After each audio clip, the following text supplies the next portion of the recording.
চাঁদা না দেওয়ায় মিটফোর্ড এলাকায় ব্যবসায়ীকে নির্মমভাবে পাথর মেরে হত্যাকাণ্ডের পর দেশের বিভিন্ন জায়গায় বিক্ষোভ মিছিল হচ্ছে। সেই হিসেবে ঢাকা কলেজের সাধারণ শিক্ষার্থীরা কিন্তু এই মুহূর্তে বিক্ষোভ মিছিল বের করেছেন। ঢাকা কলেজের হলপাড়া থেকে সায়েন্স ল্যাবে ঘুরে এই বিক্ষোভ মিছিলটি কিন্তু আবারও ঢাকা কলেজের দিকে এগিয়ে যাচ্ছে, তেমনটি কিন্তু আমরা দেখতে পাচ্ছি।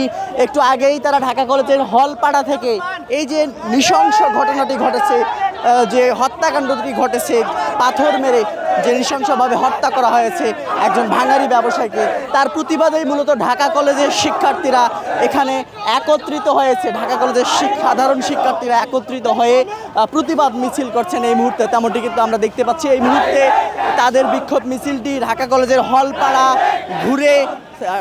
ঘুরে সায়েন্স ল্যাব হয়ে এই মুহূর্তে নিউ মার্কেটের দিকে এগিয়ে যাচ্ছে, তেমনটি কিন্তু আমরা দেখতে পাচ্ছি। এবং এখান থেকে তারা বিভিন্ন প্রতিবাদী স্লোগান দিচ্ছেন যে চাঁদাবাজ এবং চাঁদা না দেয়াকে কেন্দ্র করে যে হত্যাকাণ্ডের ঘটনা ঘটেছে, সে হত্যাকাণ্ডের যারা দোষী রয়েছেন তাদেরকে দ্রুত আইনের আওতায় এনে বিচার নিশ্চিত করার দাবিতে কিন্তু ঢাকা কলেজের সাধারণ শিক্ষার্থীরা এই মুহূর্তে রাস্তায় নেমেছেন, তেমনটি কিন্তু আমরা দেখেছি। এবং সন্ধ্যার দিকে ঢাকা বিশ্ববিদ্যালয়ের সাধারণ শিক্ষার্থীরা তারাও কিন্তু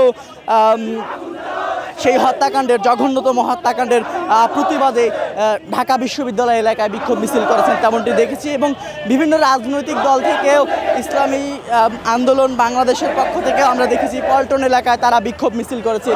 মূলত এই হত্যাকাণ্ডের ঘটনাটি সামাজিক যোগাযোগ মাধ্যমে ভাইরাল হওয়ার পর কিন্তু এই হত্যাকাণ্ডের বিচারের দাবিতে কিন্তু জেগে উঠেছে সাধারণ মানুষ, তেমনটি কিন্তু আমরা দেখতে পাচ্ছি। এই মুহূর্তে যেমনটি দেখাচ্ছিলাম ঢাকা কলেজের